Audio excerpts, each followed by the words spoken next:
le cadre du concours IDEA, nous avons mis en place un projet dont le but est d'améliorer la rentabilité de notre exploitation, le GAEC des Lauriers.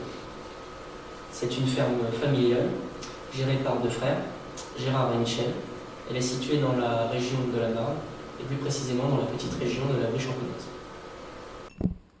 Ils exploitent 230 hectares de SAU en polyculture, conduit en agriculture raisonnée. L'assolement est diversifié avec 7 cultures différentes, avec des légumineuses culture printemps-automne. Le blé représente la culture majoritaire de l'exploitation. Gérard et Michel font aussi de la prestation de battage sur 500 hectares aux alentours de l'exploitation pour diversifier et augmenter leurs revenus. Sur le plan économique, le GAEC a une rentabilité à l'hectare supérieure en moyenne de groupe grâce à leur système raisonné, leur technique culturelle réfléchie et l'utilisation d'OAP. En revanche, cette bonne santé technique ne garantit pas à l'exploitation une bonne santé économique. Le BE du GAEC est mal valorisé par des annuités trop élevées qui engendrent une marge de sécurité négative. Afin d'améliorer la santé financière de l'exploitation, sans investir et bouleverser le système actuel, il faut trouver des nouvelles productions rémunératrices et rapides à mettre en place. Autrefois, cette céréale rustique était très répandue dans nos régions, mais très rapidement oubliée et substituée par l'orge et le blé à cause de ses faibles rendements. Le millet a tout d'abord un très bon débouché, le marché sans gluten. La demande auprès des consommateurs ne cesse d'exploser. C'est une culture rustique originaire des régions arides qui s'est développée dans les régions pauvres. Elle est résistante à la sécheresse. Cette culture a un cycle végétatif de seulement 3 mois. L'objectif du GAEC est de semer le millet derrière un escourgeon pour effectuer la récolte fin septembre, pour ensuite laisser le sol se reposer et semer une légumineuse au printemps. On optimise donc la production avec 3 cultures en 2 ans.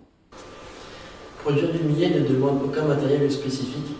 Un semeur à céréales standard pour les semis et une moissonneuse-batteuse pour la récolte.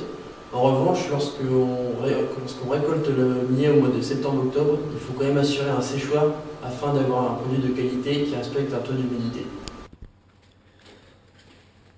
Fin juin, à Poilly-Escourgeon, nous préparons le sol pour le semis à l'aide d'un déchômeur puis d'un rouleau pour appuyer le sol et garder un maximum de fraîcheur. Début juillet, on sème notre millet avec un combiné de semis et une densité de 500 grammes au mètre carré.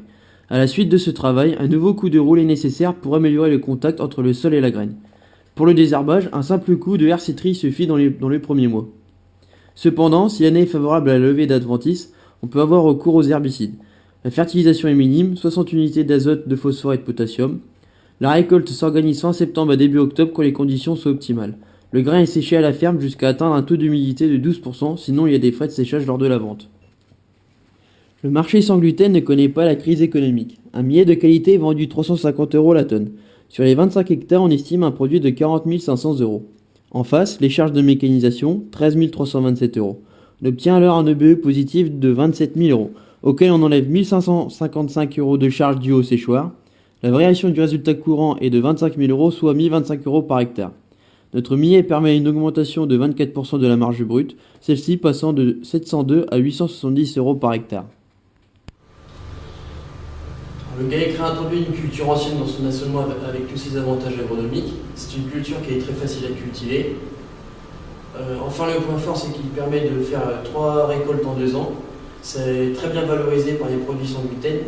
Et enfin, si ces gammes de produits continuent à l'avenir d'être très intéressantes, pourquoi ne pas produire du sorgho ou de l'épeautre?